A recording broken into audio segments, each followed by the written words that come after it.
Hello everyone, this is Tapasya, and in this audio lecture, we are going to learn about the famous epic poem written by John Milton, that is Paradise Lost.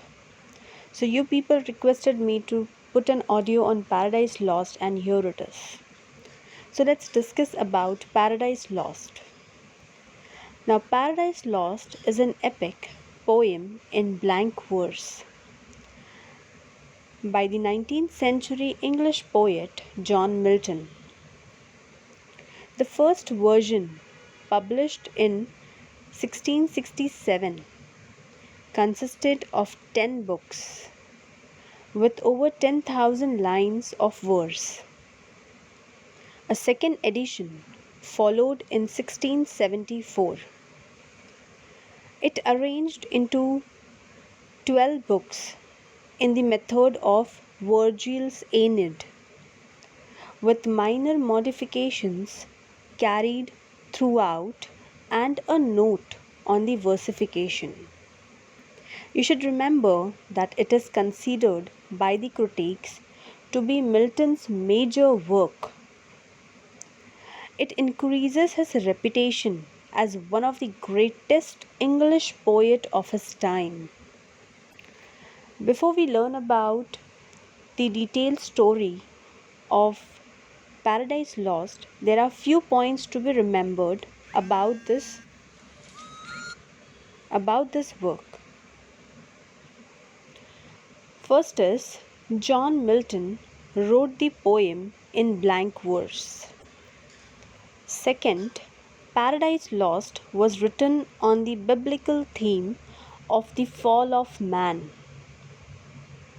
Third, narration of the poem unfolds in the poem Paradise Lost. Fourth, Paradise Lost has two narrative arcs, one about Satan, that is Lucifer, and the following, Adam and Eve. You should remember that Book 9 is the longest book in the Milton's Paradise Lost, and Book 7 is the shortest book in the Milton's Paradise Lost.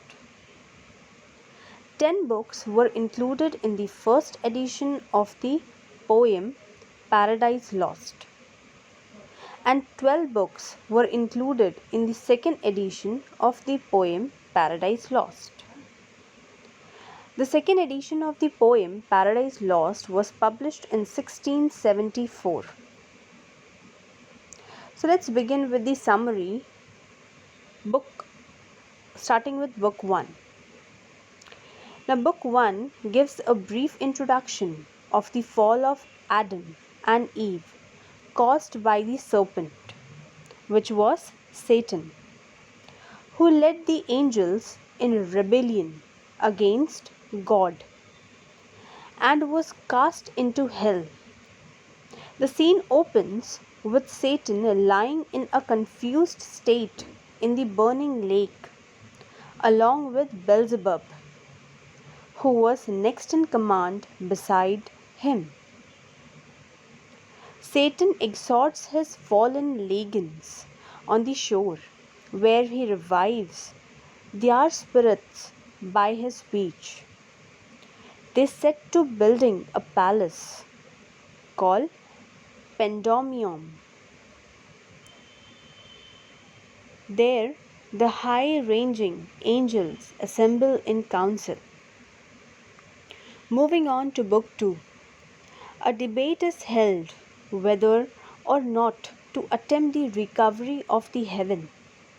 So a third proposal is preferred concerning an ancient prophecy of another world which was to be created, where the devils may seek and to enact their revenge. Now Satan alone undertakes the voyage to find this world.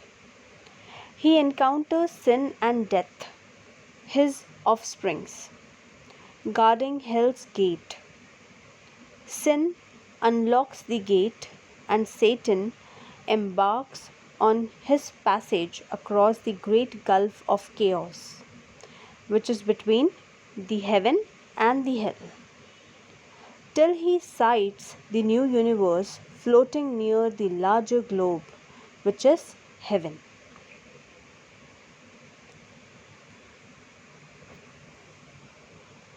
Moving on to Book 3.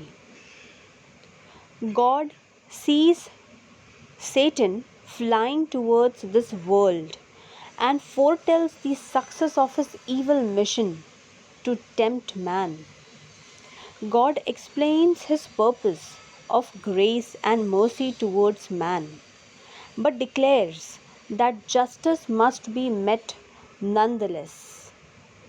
His Son, who sits at his right hand, freely offered to sacrifice himself for man's salvation, causing the angel to celebrate in songs of praise. Meanwhile, Satan alights upon the outer shell of the new creation, where he finds an opening to the universe within. He flies down to the sun, upon which an angel, Uriel, stands guard. Satan disguises himself as a cherub. He pretends he has come to praise God's new creation and thereby tricks the angel into showing him an way to man's home.